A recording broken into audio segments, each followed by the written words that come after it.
The hiss of a closing jet bridge door is a final sound.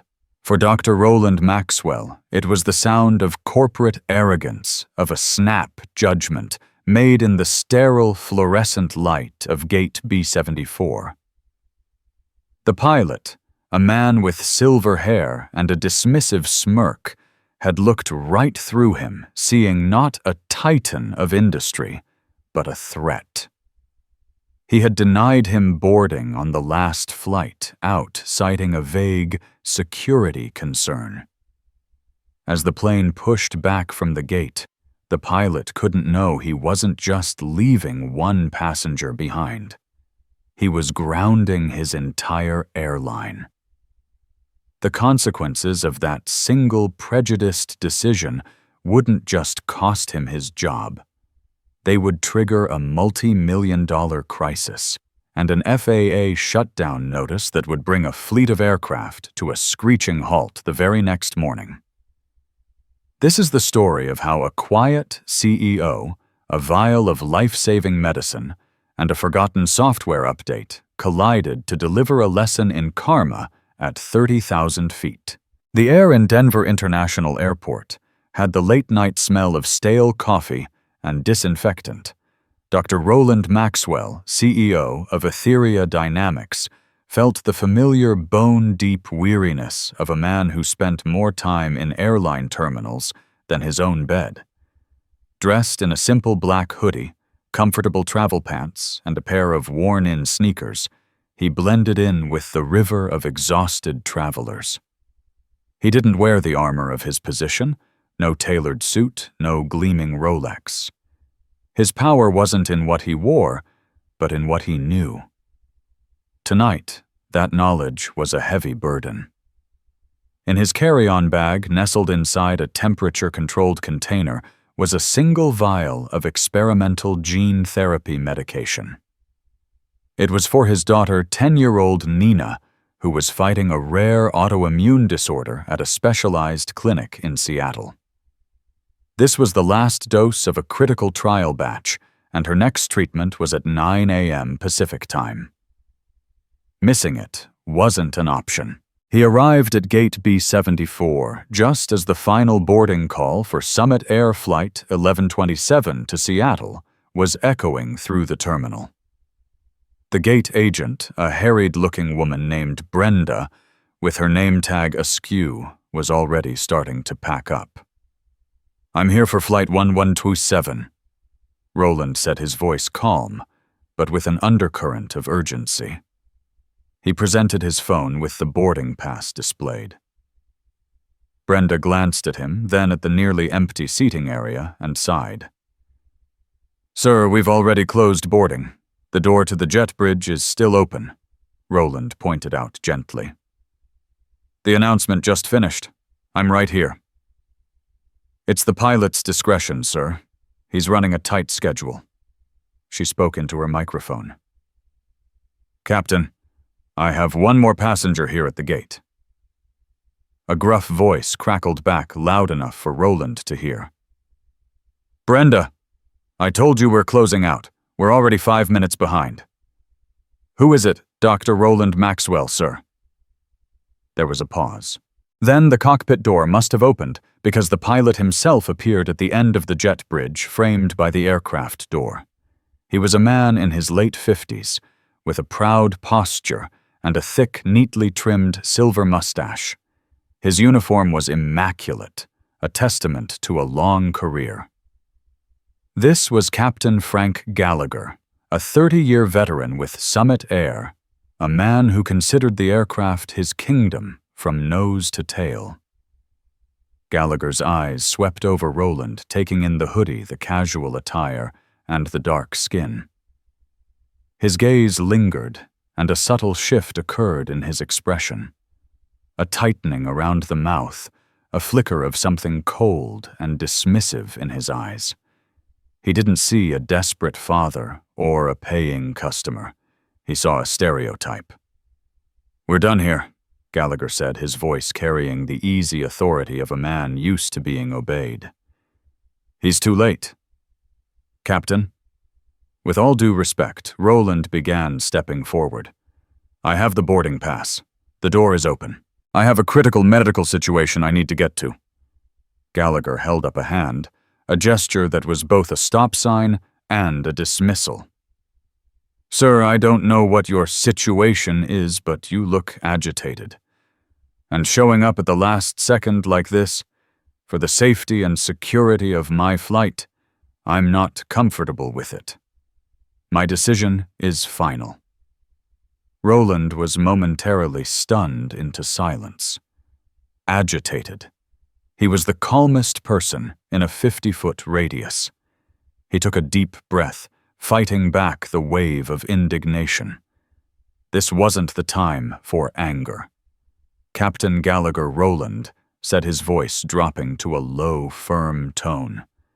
He pulled out his wallet and presented his corporate ID, which clearly stated his name and title. "Dr. Roland Maxwell, Chief Executive Officer, Etheria Dynamics.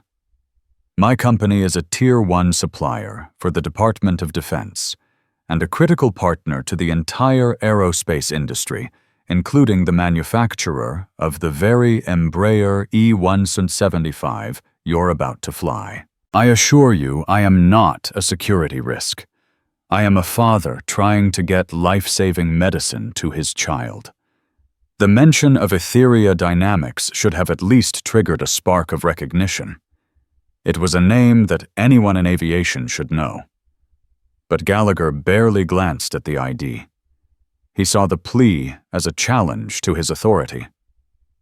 "I don't care if you're the President of the United States," Gallagher sneered, a small smirk playing on his lips. "On this aircraft, my word is law. You're not getting on." He turned to the gate agent. Brenda shut the door. "Now." Brenda looked from Gallagher's unyielding face to Roland's stunned one, her expression a mixture of fear and apology. She fumbled with the controls. With a heavy pneumatic hiss, the thick metal door of the jet bridge began to close, sealing the entrance to the plane. Roland stood frozen, watching the gap shrink until it was gone. Through the small window in the door, he could see Captain Gallagher turn his back and walk toward the cockpit, disappearing from view. The finality of it was absolute. He stepped over to the large terminal window, his phone feeling heavy and useless in his hand. He watched as the ground crew disconnected the tug. He saw the navigation lights flash. The engines of the Embraer whined to life, a sound he knew intimately from a design and engineering perspective. Flight 1127 pushed back, pivoted, and slowly taxied toward the runway, its red tail light shrinking in the darkness. Inside that plane was a man who had, in a single moment of unadulterated prejudice, made a decision that he believed had no consequences beyond a single inconvenienced passenger. He was wrong. Roland didn't shout.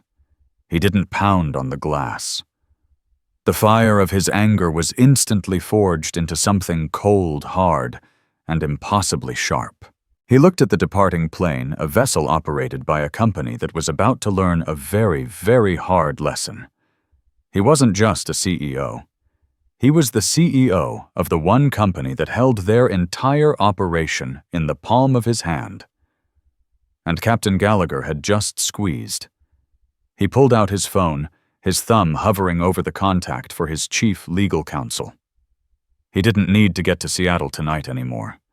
The damage was done. His daughter would miss her dose. A new plan was already forming in his mind, a plan of precise, devastating, and entirely legal consequences. The fury Roland felt was a white-hot, silent inferno.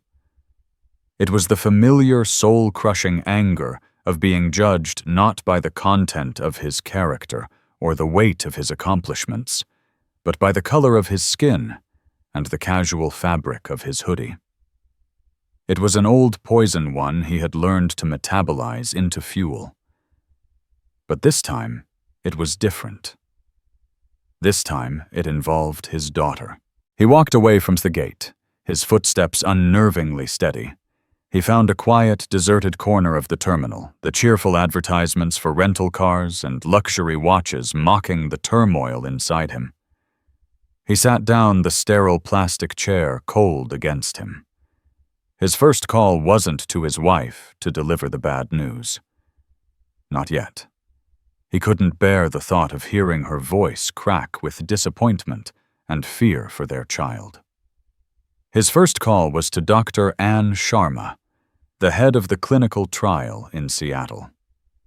He explained the situation in clipped professional tones, devoid of emotion. "The dose is with me in Denver," he stated. "I've missed the last flight. What are our options?" Sharma was silent for a moment. "Roland, this is problematic. The protocol is rigid. Missing a dose at this stage could set her back weeks, maybe months. We might even have to pull her from the trial." The words hit him like a physical blow. "No," Roland said, his voice a low command. "That will not happen. Find a way. The only way is to get that specific vial here. It's calibrated for her biomass and current antibody levels. We need it before 9 a.m. Then you'll have it," Roland promised, though he had no idea how. He ended the call. His second call was to a name deep in his contacts list, one he rarely used. The screen read Phoenix Air Services, Nick. Phoenix wasn't a commercial airline. It was a high-end, discreet private charter service that catered to government agencies and Fortune 100 executives. They specialized in the impossible. "Nick, it's Roland Maxwell." "Dr. Maxwell." "It's 11 p.m. in Denver." "I trust you're not calling to admire the mountain air," the voice on the other end said, smooth and efficient. "I need a Gulfstream G650, wheels up from Centennial Airport in 90 minutes. Destination is Boeing Field, Seattle. I need to be on the ground no later than 2 a.m. Pacific time. This is a code red medical emergency." There was no hesitation. "Consider it done. A car will be at your location at DIA in 20 minutes. Just send me the terminal and door number. Is the manifest just you, just me, and a medical package? We'll handle it. The jet will be fueled and waiting." The logistics of his daughter's immediate crisis were now in motion. The cost would be exorbitant enough to buy a nice suburban home, but it was as meaningless to him as the lint in his pocket. He sent the text with his location, then leaned his head back against the wall and closed his eyes. Now for the other matter. The consequences. His thumb scrolled to another name, Samantha Reyes, Chief Counsel.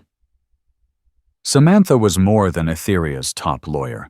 She was his strategic right hand, a brilliant, tireless mind who could navigate the labyrinthine corridors of corporate and federal law better than anyone he knew. He knew she'd be awake. She always was. She answered on the first ring. "Roland." "What's wrong?" He recounted the incident at Gate B-74, his voice a flat monotone. He detailed every word, every look, every nuance of Captain Frank Gallagher's dismissive arrogance. He told her about Nina's medicine.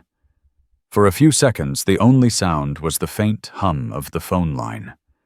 Samantha's anger was a palpable force even from 1,000 miles away. When she spoke, her voice was dangerously soft. "Okay. He's gone. His career is over. I'll draft a letter to the CEO of Summit Air that will have Gallagher's wings on a platter by sunrise. We'll sue for discrimination endangerment." "No." Roland interrupted. "That's too small. That's personal. This isn't just about one ignorant pilot, Sam. It's about a culture of carelessness at that airline. A man with that kind of prejudice and poor judgment is in command of a multi-million-dollar aircraft with 100 souls on board. What other corners are they cutting? What other protocols are they ignoring?" He paused, letting the question hang in the air. "I don't want to just fire a pilot. I want to make an example of the entire airline. I want them to understand what true oversight feels like." Samantha was quiet, processing. She knew him well enough to know this wasn't just about revenge. It was about principle. It was about systems. "What do you have in mind?" Project Nightfall, Roland said, using the internal code name for their latest proprietary software. Samantha's breath hitched. "Roland, that's not just a software update. That's the new mandatory FAA avionics compliance suite. The Airworthiness Directive goes into effect." "My God. It goes into effect at midnight tonight," precisely, Roland said. "The AD 2025-1408. It mandates a full software patch for the flight control computer on all Embraer E175 models to correct a potential failure in the fly-by-wire system during certain icing conditions. Our software, and only our software, can provide that patch. Every major airline has been compliant for weeks. We sent out the final bulletins 60 days ago." "Where does Summit Air stand?" Samantha asked, already sensing the answer. "I had our compliance team check their status 2 weeks ago when we were finalizing our Q3 reports. They were laggards, kept filing for extensions citing cost and training schedule issues.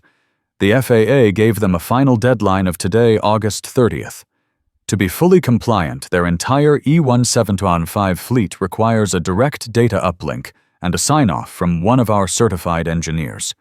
The final signature on the fleet-wide compliance form, FAA Form 81303, requires my personal authorization as the head of the certifying company." He let the final piece fall into place. "The meeting I was flying to Seattle for tomorrow morning, it wasn't just with the DoD. It was a joint meeting with the FAA's Seattle Certification Office to personally deliver the signed-off Master Compliance Certificate for the entire domestic E175 fleet. It was a formality, a final handshake, but a necessary one." Samantha's mind, sharp as a razor, connected the dots with terrifying speed.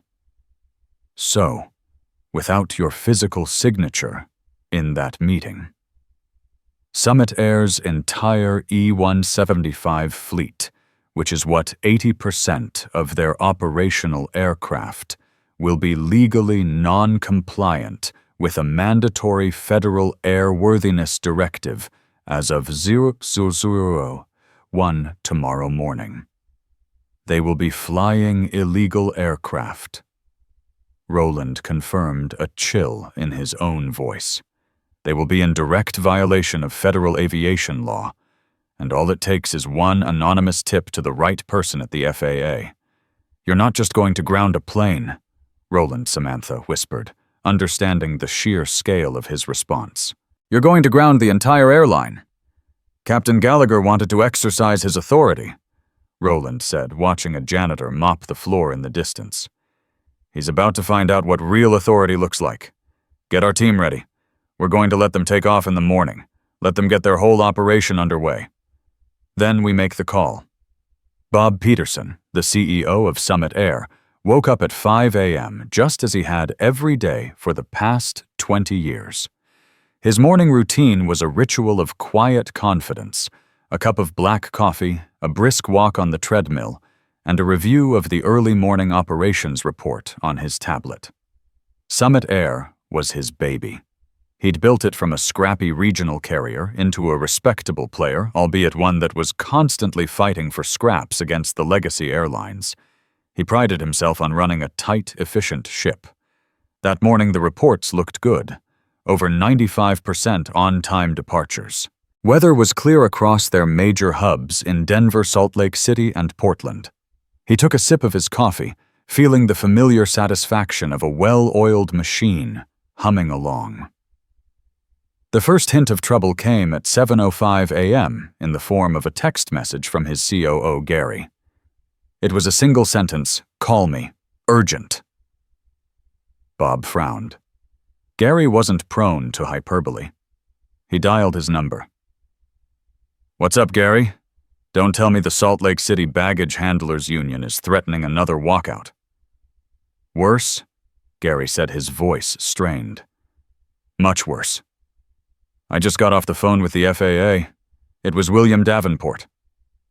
Bob sat bolt upright.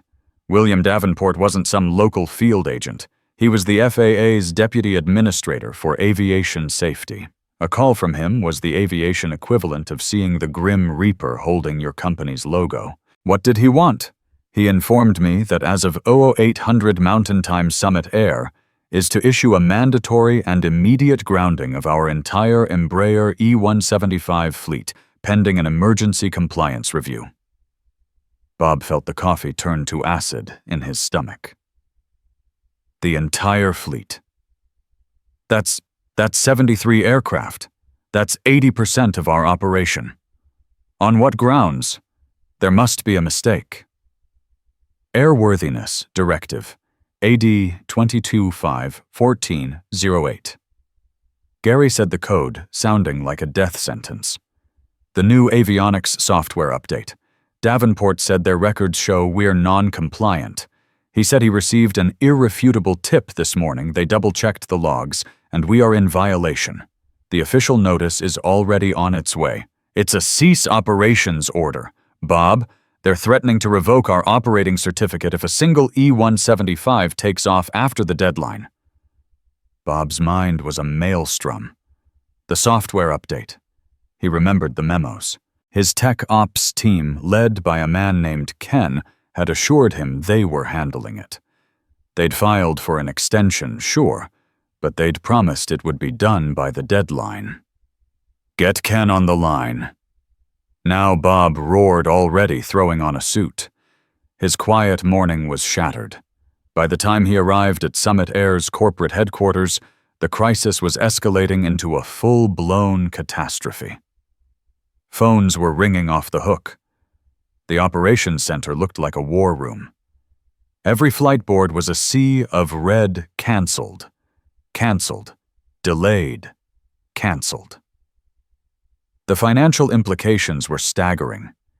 Each grounded plane represented thousands of dollars in lost revenue per hour. Then there were the costs of deplaning passengers, rebooking them on other airlines, paying for hotel vouchers, overtime for staff. The numbers spiraled into the millions with every passing minute. It was a tsunami of red ink, and it was threatening to drown them. Ken, the head of technical operations, stood before Bob in his office, pale and sweating. Bob, I swear we were on top of this. We had the software patch ready to install. But there's a final step. A digital key. It required a sign-off from the vendor, a company called Etheria Dynamics. They were supposed to finalize the certification this morning. My team has been calling them since 6 a.m. We can't get anyone to answer. It's like the company vanished. Etheria Dynamics. Bob repeated the name, sounding vaguely familiar. Why in God's name would they ghost us on the most critical deadline of the year? I don't know, Ken exclaimed, his voice cracking. They're the sole provider. We have no other options. Without their key, we're dead in the water. Just then, Bob's assistant buzzed in. Mr. Peterson, I have the head of customer relations on the line. She says there's an incident report from last night you need to see. From Flight 1127 out of Denver. I'm dealing with the potential bankruptcy of this company, and she's worried about a lost bag on the Denver flight, Bob snapped. It's not a lost bag, sir, his assistant said quietly. It was a passenger who was denied boarding. He filed a formal complaint via email at 11:15 p.m. last night. The passenger's name was Dr. Roland Maxwell. Bob froze. The name. Etheria Dynamics. A cold dread, heavy and suffocating, began to creep up his spine. Tell me about the passenger, he said, his voice barely a whisper. A pilot, Captain Frank Gallagher, denied him boarding at the gate. The captain cited last-minute arrival and agitated behavior in his report, and who Bob asked, already knowing the answer, is Dr. Roland Maxwell. His assistant took a breath. Sir, according to a quick search, he's the founder and CEO of Etheria Dynamics. The tablet in Bob Peterson's hand slipped from his grasp, and clattered to the floor. The screen spiderwebbed with cracks. He stared at his frantic tech chief, at the chaos unfolding outside his window, at the stock ticker on his monitor that was about to nosedive into oblivion. It wasn't a technical glitch. It wasn't a bureaucratic error. It was a single passenger. A CEO. A man they had slighted, and that man, with a quiet phone call, had just brought their entire airline to its knees. The problem wasn't in their servers. It was at gate B74. "Get me Captain Frank Gallagher's file," Bob ordered, his voice dangerously calm. "And get me a phone number for Dr. Roland Maxwell. It seems I need to make the most important apology of my life." Captain Frank Gallagher whistled a cheerful tune as he walked through the employee entrance at Denver International Airport. It was a beautiful, clear morning, and he was scheduled for the lucrative round trip to Cancun. He'd slept well, the minor incident with the pushy passenger last night already forgotten. In his mind, he hadn't done anything wrong. He had enforced his authority, kept his schedule, and protected his flight from a potential nuisance. He was the picture of a confident veteran pilot. His confidence lasted until he swiped his key card to access the pre-flight briefing room, and it beeped red. Access denied. He frowned and tried again. Red. A younger pilot walking past gave him a strange look. "Having trouble, Frank. Card must be busted," Gallagher muttered, annoyed. He walked over to the main operations desk. "Hey, Janet, my card's not working. Can you let me in, Janet?" A woman who normally had a smile for everyone looked up at him with an expression he couldn't quite read. It was a mix of pity and fear. "Frank, Director Stevens needs to see you. In his office. Right now." Director Stevens was the chief of flight operations for the Denver hub. A meeting with him wasn't unusual, but the tone in Janet's voice set off a small alarm bell in Gallagher's head. He grunted and made his way to the administrative offices. When he entered the office, he knew this was serious. It wasn't just Director Stevens. Seated behind the desk, looking like he hadn't slept in a week, was Bob Peterson, the CEO of Summit Air, who had clearly flown in on the corporate jet. Standing by the window was a stern-faced woman in a suit whom Gallagher didn't recognize. "Frank, come in." "Close the door," Peterson said, his voice flat and devoid of warmth. Gallagher's swagger faltered. "Mr. Peterson, this is a surprise. What's going on?" "My flight to Cancun boards in an hour.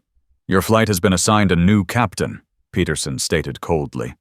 "In fact, all of your flights have been assigned new captains indefinitely. You are being placed on immediate unpaid administrative leave pending a full investigation." Gallagher's jaw dropped. "What? On what grounds? My record is spotless. 30 years without a single major incident." The woman by the window spoke for the first time. She was from the legal department. "Mr. Gallagher, we're investigating an incident that occurred last night regarding your command of Flight 1127. Specifically, your decision to deny boarding to a ticketed passenger, Dr. Roland Maxwell." Gallagher scoffed, a wave of indignant relief washing over him. "That's it. Some guy in a hoodie who showed up late and got aggressive. I made a command decision. It's my right as pilot in command. The FAA gives me final say on who boards my aircraft." Peterson's fist slammed down on the desk, making Gallagher jump. The CEO's face was purple with rage. "Your command decision, Frank. Your command decision has unleashed a corporate apocalypse on this company. Do you have any idea what is happening right now?" He gestured wildly at the window toward the tarmac. "Look out there. Every single one of our Embraer jets is grounded. 73 of them canceled flights in every city we service. Tens of thousands of stranded passengers. We are hemorrhaging millions of dollars an hour.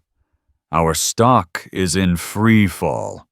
The FAA is breathing down our necks with threats of revoking our certificate. And it all leads back to you, at gate B74. Gallagher was utterly bewildered. How is that possible? Because of one passenger complaint. He wasn't just a passenger, you fool, Peterson roared, his voice hoarse. Do you know who Dr. Roland Maxwell is? He is the CEO of Etheria Dynamics, the company that designed, built, and is the sole provider of the mandatory avionics software that the FAA required our entire E-175 fleet to have installed by midnight last night. The pieces began to click into place in Gallagher's mind, each one a hammer blow to his arrogance. The name on the ID he'd refused to look at. Etheria Dynamics. He was flying to Seattle to sign the final compliance certification for our whole fleet, the lawyer explained, her voice like ice. When you denied him boarding, you didn't just strand a passenger, you severed our company's lifeline to federal compliance. As a direct result of your actions, our airline is currently in massive fleet-wide violation of federal law. Gallagher sank into a chair, the color draining from his face. The confident pilot was gone, replaced by a pale, trembling man. He had seen the memos about the software. He, like many of the other pilots, had grumbled about the new technology, the endless training modules. He'd dismissed it as more corporate busywork. He never imagined the architect of that entire system would be the man in the hoodie he'd so casually dismissed. I didn't know, he stammered. You didn't know because you didn't look, Peterson shot back. You didn't listen. You saw a black man in a hoodie and you made a judgment. A judgment that has put the jobs of our 8,000 employees at risk. A judgment that may very well bankrupt this company. You didn't just deny him a seat, Frank. You spat in the face of the one man on Earth who could shut us down with a single phone call. And he did. Gallagher looked down at his hands. The same hands that had confidently guided billion-dollar aircraft through thunderstorms and crosswinds.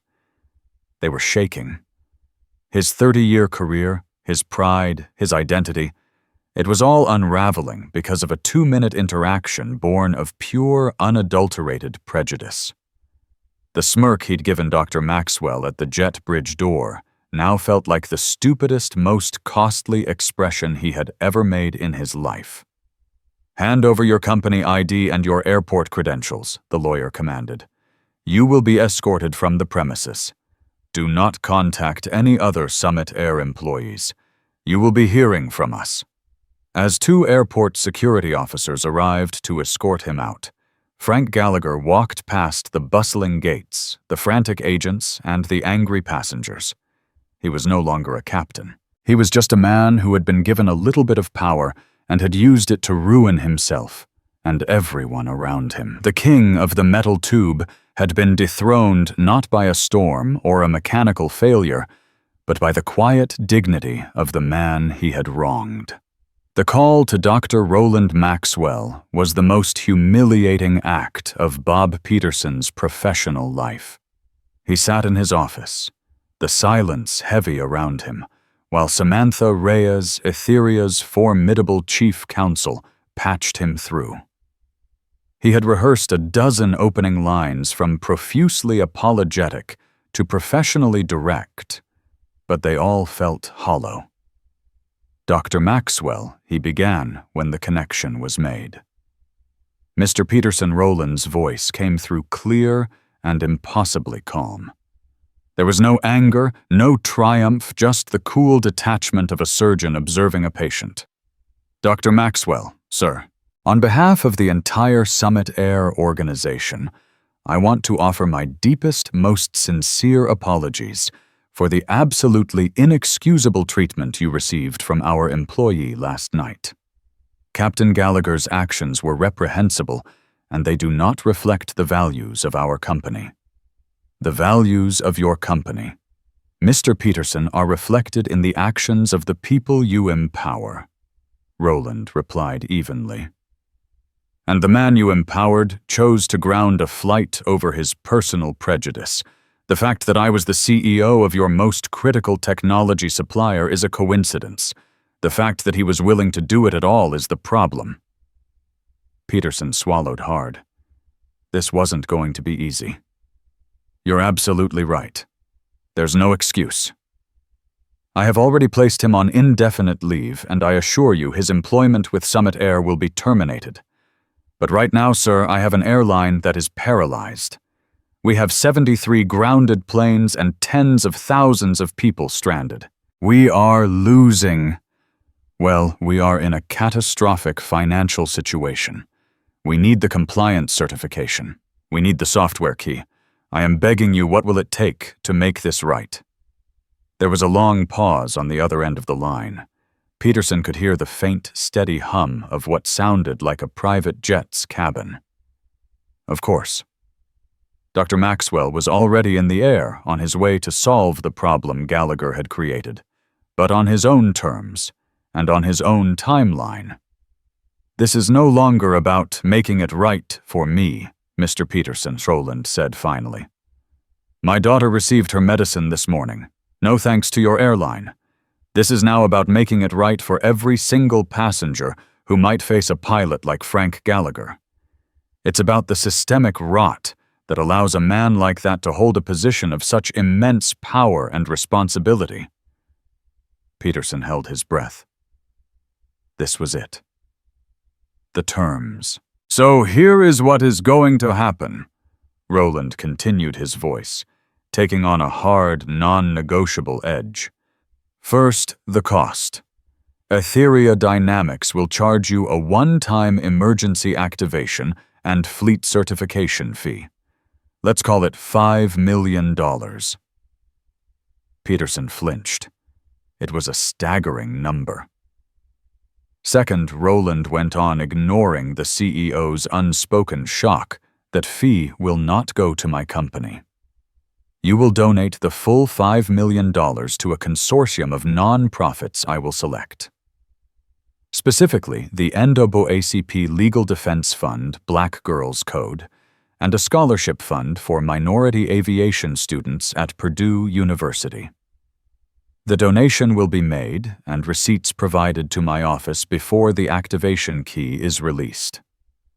This was not a shakedown. This was penance. Third, you will immediately contract a third-party diversity, equity, and inclusion firm, one of my choosing, to conduct a mandatory company-wide training program. It will start with your entire executive leadership team and extend down to every single pilot, flight attendant, and gate agent you employ. Your company's annual bonus structure for senior management will be tied to the successful completion and measurable results of this program for the next 3 years. And finally, Roland said, his voice lowering slightly, you will issue a public statement, not a vague corporate apology about a service disruption.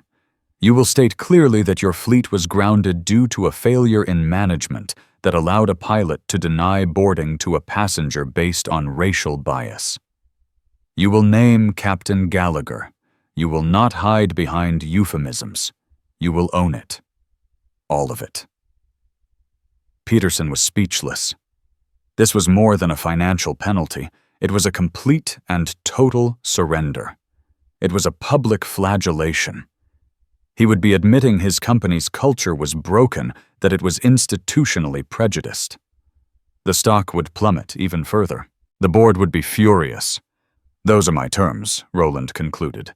You have 1 hour to accept them. If I do not have your signed agreement via email by then, my counsel, Ms. Reyes, who is on this call, is instructed to forward our entire file on your airline's safety and compliance lapses, which we have been meticulously documenting, not just to the FAA, but to the National Transportation Safety Board. You think this grounding is bad? Let's see how you fare under a full federal probe. The choice is yours, Mr. Peterson. The line went silent, but the ultimatum hung in the air like smoke. Bob Peterson looked around his office at the pictures of new planes being christened at the awards for customer service. He had 2 paths. He could fight this, let pride and ego drag his company into a protracted legal and regulatory war with a billionaire tech genius who had the full moral and legal high ground, a war that would certainly destroy Summit Air. Or he could swallow his pride, accept his company's failings, and do what the man on the phone demanded.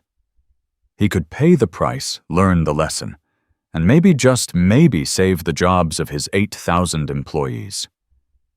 It wasn't really a choice at all. "I accept, Bob." Peterson said the words tasting like ash. "I accept all of your terms." The news of Captain Frank Gallagher's termination spread through the pilot community like a shockwave. At first, it was whispered rumors in crew lounges and on online forums. A pilot fired for a simple gate denial. It seemed impossible. Pilots were the final authority. That was the bedrock of aviation safety. But then the official story came out, pieced together from internal memos and the eventual humiliating press release from Summit Air. The story wasn't about a simple denial. It was about a catastrophic error in judgment with unbelievable consequences. Frank Gallagher wasn't a martyr for pilot authority. He was a cautionary tale about arrogance and prejudice. His fall from grace was swift and brutal. The FAA, prompted by the incident, opened its own investigation and within weeks revoked his airline transport pilot license, citing conduct demonstrating a lack of care, judgment, and responsibility. Without that license, his career was over. No reputable airline in North America would touch him. He couldn't even fly cargo planes for a regional puddle jumper. He found himself grounded in a way he never imagined. His life had been defined by the sky, by the view from the cockpit, by the respect that came with the 4 stripes on his shoulder. Now his days were filled with a crushing silence, punctuated by calls from lawyers and angry former colleagues who blamed him for the company's mandatory pay cuts and grueling retraining schedules. He tried to fight it, of course. He hired a lawyer and made noise about wrongful termination, claiming he was a scapegoat. But Samantha Reyes, on behalf of Etheria Dynamics, had documented everything so perfectly, and Summit Air's own internal investigation was so damning that his case was laughed out of preliminary hearings. He had made a decision based on his perception of a passenger, and that passenger happened to hold all the cards. There was no legal protection for that kind of stupidity. The financial toll was just as devastating. His pension was drastically reduced, and his stock options in Summit Air were now worthless. He had to sell his house, the one with the big backyard, where he'd hosted barbecues for his flight crews.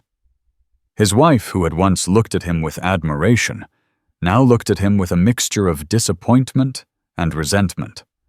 The respect he had commanded in the cockpit did not translate to his new life as a pariah. One afternoon, months after the incident, he found himself at a small municipal airport watching student pilots practice takeoffs and landings in tiny Cessna 172s.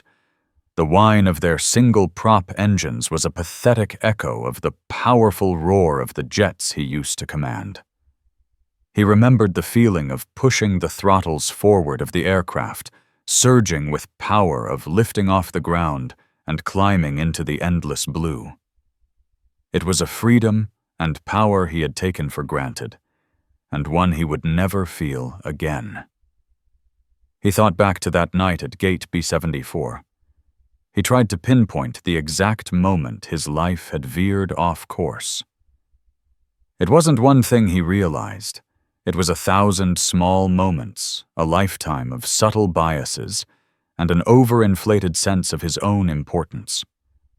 He'd seen a man in a hoodie and made an assumption. He hadn't seen a brilliant engineer, a powerful CEO, or a desperate father. He had only seen what his prejudice allowed him to see. He had judged a book by its cover, and the book had turned out to be the entire library. The karma wasn't loud or explosive. It was quiet and absolute. It was the silence of his phone not ringing with a schedule from crew services. It was the emptiness of the sky that had once been his office. It was the gut-wrenching knowledge that he had single-handedly thrown away a 30-year career, his reputation, and his future, all for a fleeting moment of petty discriminatory power. He had closed a door on one man, and in doing so had closed every important door in his own life forever. The fallout from the Summit Air incident, as it was swiftly dubbed by aviation industry journals, was not a flash fire, but a long, slow burn that cauterized the airline and left an indelible scar.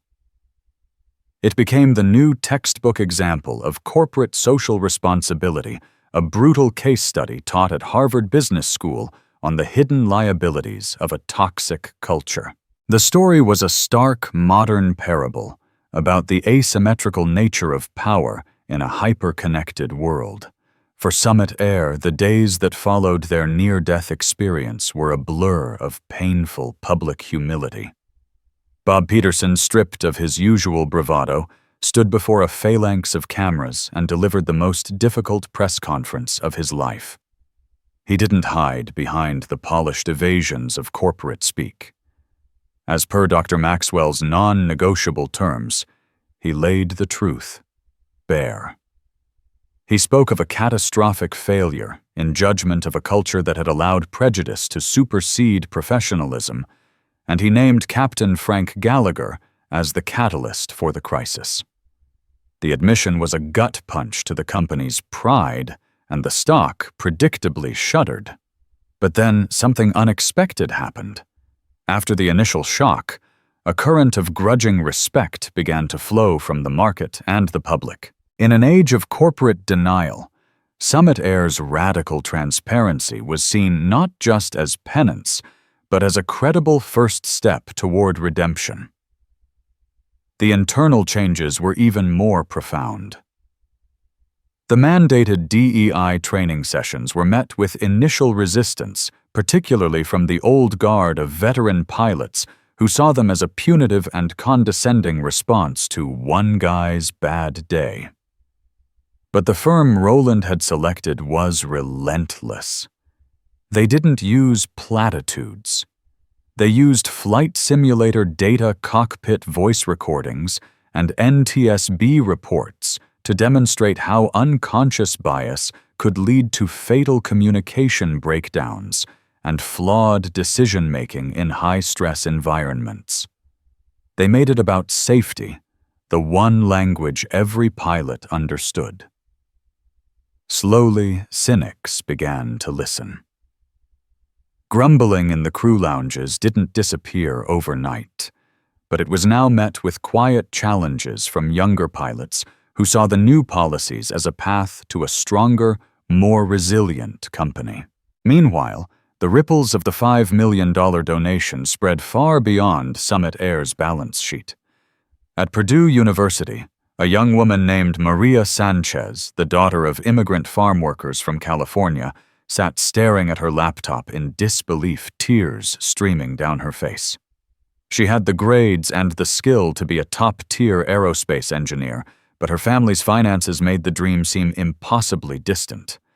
The email in her inbox informed her she was the inaugural recipient of the Etheria Aviators Scholarship, a full-ride award that would cover her entire 4-year degree. Her joyous screams brought her parents running into the room, their confusion turning to tearful embraces as she explained that her future had just been rewritten. In Oakland, a group of teenage girls at a Black Girls Code workshop huddled around a new bank of computers running a flight control simulation. Their new Aerospace Coders module, funded entirely by the donation, was the most popular program they offered. They weren't just learning Python and C++. They were designing the logic for virtual autopilots and navigation systems, their imaginations soaring long before they were old enough to get a pilot's license. And in New York, the NAACP Legal Defense Fund, armed with a fresh infusion of capital, successfully filed a class action lawsuit against a major hotel chain for discriminatory booking practices using the public admission of Summit Air as a powerful precedent in their legal arguments. An act of exclusion at an airport gate had become a potent weapon for inclusion across the country. Dr. Roland Maxwell observed all of this from a quiet distance. He never gave an interview, never commented on the articles written about him. His victory was not in the public acknowledgement, but in the tangible results. His focus remained laser-sharp on his work, and more importantly, his family. His daughter Nina was thriving. The clinical trial had been a resounding success. Her laughter, now a constant bright sound in their home, was the only validation he ever needed. The memory of his desperate race against time, thwarted by one man's ignorance, had faded, replaced by the simple, profound joy of watching his child be a child. Nearly a year later, Roland was the keynote speaker at the annual Aerospace and Defense Symposium in Washington, D.C. He delivered a dense technical speech on the future of autonomous drone navigation, and as the event wound down, he was making his way through the crowded lobby when a hesitant voice cut through the din. "Excuse me." Dr. Maxwell Roland turned to see a young pilot in a crisp new Summit Air uniform. He couldn't have been more than 25, with a bright, earnest face and a nervous energy that was immediately apparent. For a fleeting second, the uniform created a ghost of tension in Roland's chest, but it vanished as quickly as it came. This was the new Summit Air. "Yes," Roland replied. "Sir, my name is David Chen. I'm a first officer on the E-175. I just wanted to thank you." The young man's voice was filled with a sincerity that was almost overwhelming.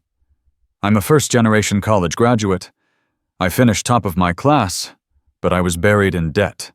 I wouldn't have been able to afford my flight certifications. I wouldn't have been able to finish my training if it weren't for the Etheria Aviators Scholarship." Roland stood motionless for a moment, absorbing the profound, perfect symmetry of the encounter. Here, standing before him, was the living, breathing consequence of his choice. He hadn't just grounded a fleet, he had launched a career. He hadn't just ended a man's tenure. He had begun this young man's journey.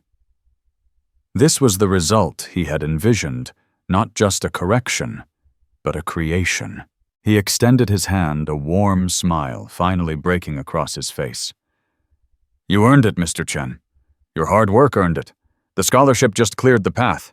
"You cleared the path," Sir David insisted, shaking his hand firmly. "My whole family is grateful.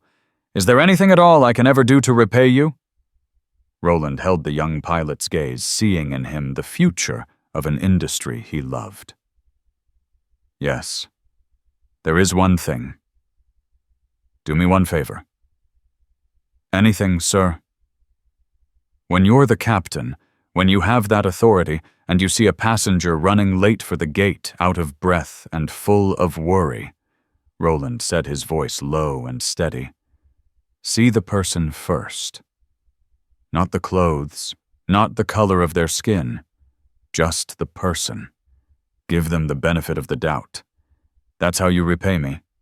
David Chen nodded, the weight and history of those simple words settling upon him. He understood this wasn't just advice. It was a sacred trust, a lesson passed down from a crisis he would never have to experience. "Yes, sir," he said with conviction. "I will. I promise." As the young pilot walked away, merging back into the crowd with a new sense of purpose in his step, Roland felt a final quiet sense of closure. He hadn't sought revenge on Frank Gallagher. Revenge was a fire that consumed itself and left only ash. He had sought something far more difficult and infinitely more satisfying, a systemic recalibration. He had turned an act of malice into a catalyst for progress. The sky above was the same vast, unforgiving expanse, but he knew that tonight a few more of its pilots, engineers, and dreamers were looking up at it with hope, all because a door had been slammed shut, and he'd had the power to build a better one in its place. Thank you for listening to this story of karma and consequence. It's a powerful reminder that in our interconnected world, every action has a reaction, often in ways we can never predict. A moment of prejudice from a pilot who thought he was king of his domain set off a chain reaction that grounded an airline, ended a career, and ultimately created millions of dollars in opportunities for the very communities he looked down upon. Dr. Roland Maxwell didn't just seek revenge. He sought restorative justice, using his immense leverage not for personal gain, but to fix a broken system. This story shows that true power isn't about loud commands and displays of authority. It's often quiet, strategic, and moves behind the scenes. It's a lesson for every leader, every employee, and every person. Treat everyone with respect, because you never ever know who you're talking to. If this story resonated with you, please hit that like button. Share it with someone who needs to hear it, and be sure to subscribe to our channel for more incredible real-life stories of justice and karma. We'd love to hear your thoughts in the comments below profile picture.